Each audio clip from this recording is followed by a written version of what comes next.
I'm gonna tell you a story, okay? Okay, great. You know when you're driving and a song comes on the radio, and in that moment, you know this is the song that you're gonna use to choreograph the perfect full-length professional figure skating routine. After Carolyn did Baroness von Sketcha, which was like a huge hit, I was curious about what she would do next.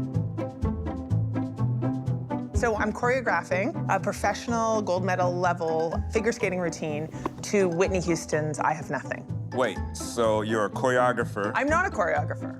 Can you skate? I've been on skates.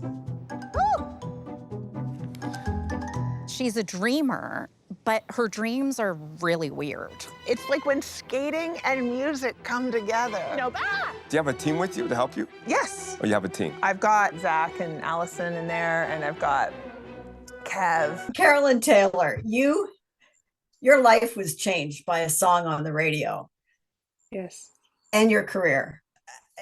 It's just the most colossal story. What on earth was Crave's response when you went to them? It's so bizarre, and because we pitched it, to a couple other places, and people were like, "Oh yeah, mm-hmm." And then with Crave, with the team at Bell Crave, they lit up. They got it. They understood, and they immediately were interested. It moved really quickly. Our exec at Bell, Danielle Pearson, she's a figure skating enthusiast, as they're called. Yeah. She snatched that up, and she led the team on their end, and yeah, we were just really lucky. When you actually meet a team that understands a project and wants to get behind it, it was because, of course, it's pretty niche and maybe not for... It's pretty niche and it's pretty entertaining. Oftentimes throughout the series, you describe the feeling that came over you or the certainty or whatever. I mean, to me, I studied religious studies and mysticism and other stuff. Yeah. And it sounds like an old-fashioned religious conversion, like something physical and mental happened. So in the car, and of course I've seen The Bodyguard, back in the 90s. Of course heard the song as we all had over the years. And really, I always loved Whitney Houston, as a girl, especially growing up. And then hearing the song, it was as if I'd heard it for the first time, as if I'd never heard the song. And suddenly there it was, and it was a flash, like it just came. I'm like, oh my God, this needs to be a full length, pairs Olympic level figure skating routine. And of course, immediately my brain pulled Katarina Witt from her Carmen routine in '88 and Kurt Browning circa that same time, fedoras and, ripped jeans and sort of an amalgam of some of the male skaters at that time. And they became my muses, and they really took a residence in my head. I couldn't shake this routine. I couldn't. Oh my God. Yeah. It's just, and now, okay. However, you knew nothing about skating, nothing about choreography, nothing about how to get in touch with skaters. No. No physical skills yourself. You'd been in skates. Sure. And I'm wondering if all those no's helped in a way. I am often motivated when I have pushback. So maybe they did, because I didn't know enough to know it was impossible. You know what I mean? I just didn't know enough. I hadn't even pieced together that you don't put two single skaters together in a, pairs routine. I mean, occasionally I suppose you do, but not for something like that. Not what I wanted to do with the lifts and everything. And also like the music rights. That's a huge deal. Oh, you got the music rights. And we didn't have them until we were the final signatures weren't done until the series was over. We launched without those rights. Now, I had written the Whitney estate on the advice of my music supervisor, and really had laid out my love of Whitney and what she'd meant to me over the years, because she really was sort of a soundtrack to some of my, my teen years growing up. And so they got on board, and as you know, I mean, they could say no for any reason. They say, no, we don't like the project, or no, we don't want to do it, or that doesn't feel right. But they said yes. And so then the second part was trying to get David Foster and the publishers on board, which of course, it's just a long, long process. You state in the documentary that the Olympics of 1988 with Kurt Browning and Katarina Witt sort of brought out your queerness. And brought out your, admiration of the sport and everything. Tell me about that. Well, I mean, as I sort of get into a bit in episode 1, when I was watching Katarina Witt, you know, I'm completely captivated by her. I'm attracted to her, but I don't think I even understand necessarily my sexuality at that point. Like I think I say in it, I'm closeted about being closeted. Like it's not like I have a secret that I don't want anyone to, I just really am not in touch.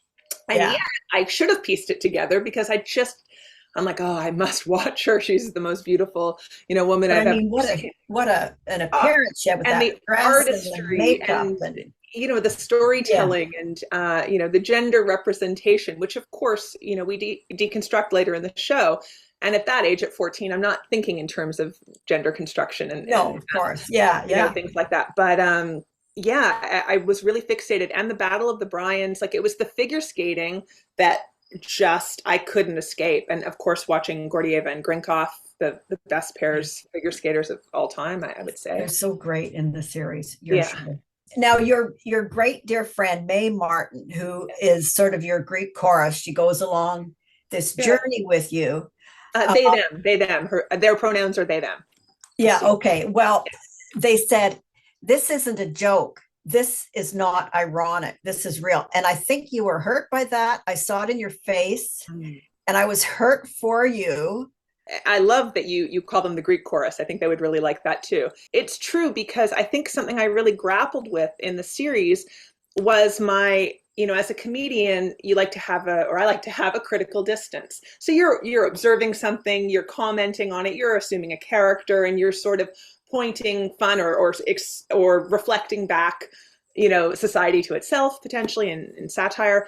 But to lose that critical distance and just actually, I genuinely wanted to do this. And I knew the concept was funny. And I know, you know, we have, of course, you know, some really funny moments, lots of those, but at the heart of it, Mae may have been right. Like there was no irony. I wanted to do this.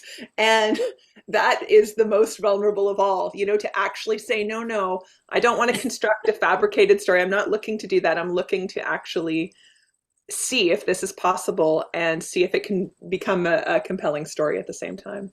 So this is going to go out into the world. I'm sure CTV will sell it around. So so are you ready for that? I'm excited and nervous. I'm really on a razor's edge between the two because, you know, when you're a writer as well, you can write horrible futures and wonderful futures all the time. I'm constantly living between those two worlds and trying to land somewhere in between. So yeah, I'm very excited, but I am nervous because there is so much vulnerability in it. And some moments that I hadn't expected to arrive really did. And so trying to go with that and embrace it and allow that to be not just, you know, a cynical take or whatever, you know, just to allow myself to feel the way I felt was both liberating and terrifying. I think some psychologists could probably write a book on this whole experience because it's really out there and it's relatable in ways that we want to succeed in things. There's a lot going on in it. When I performed it on stage for the first time, it was probably a good 2 or 3 years after the initial conversion. And because I couldn't get it out of my head.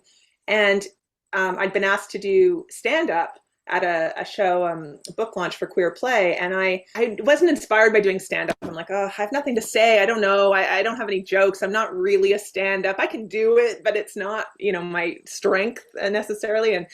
And then suddenly this feeling like the idea that I could actually put this on stage, and it was inspired by another artist talking about their program. They were needing a lighting cue, and I was like, wait a second, I can have a lighting cue. I can put on some sort of performance art piece. Wait a second. And I sat up, I was lying down and I was like, oh my God, now I want to do this. Okay, I'm going to do this. Wow. So it really, I know it sounds dramatic, but I was sort of not depressed, but maybe a little depressed just lying there, and then sat right up and was like, okay. And then wow. It went to the next level. You are one interesting cat. Thank you so much. And I just want to say, do another season, do another conversion, and please bring back Bernes von Sketch. Oh, Anne, you're so sweet. Well, listen, we'll see if another conversion appears. If it appears, it appears. If it doesn't, it doesn't. Yeah, but I do have an idea for season 2. You seem prone, so that's good. Prone. You can do it. Thanks for the analysis, Anne. I appreciate it. Imagine Olympic level skaters who've only worked with like top choreographers. They've put their trust in me. What she wants to do is a little crazy. I don't even know if I could do it, and I am an Olympic medalist. Do I seem like a choreographer to you? You do look like some very legit choreographer before you started working with them. Before I start talking, yeah. Yeah. Oh, wait, I need to learn how to skate. I need to work with the best. Learn how to choreograph. And now you're going back. She's got a plan. I've got some work ready. How about this sequence? To squeeze in a lifetime of knowledge in a matter of weeks. There's so much to do. I arrow in by you and push. Nope. Has everybody forgotten that Carolyn is not a choreographer? You're a cool individual. We're all cool. She's got a banana. Bananas are good. Everybody happy? Yep. Fabulously.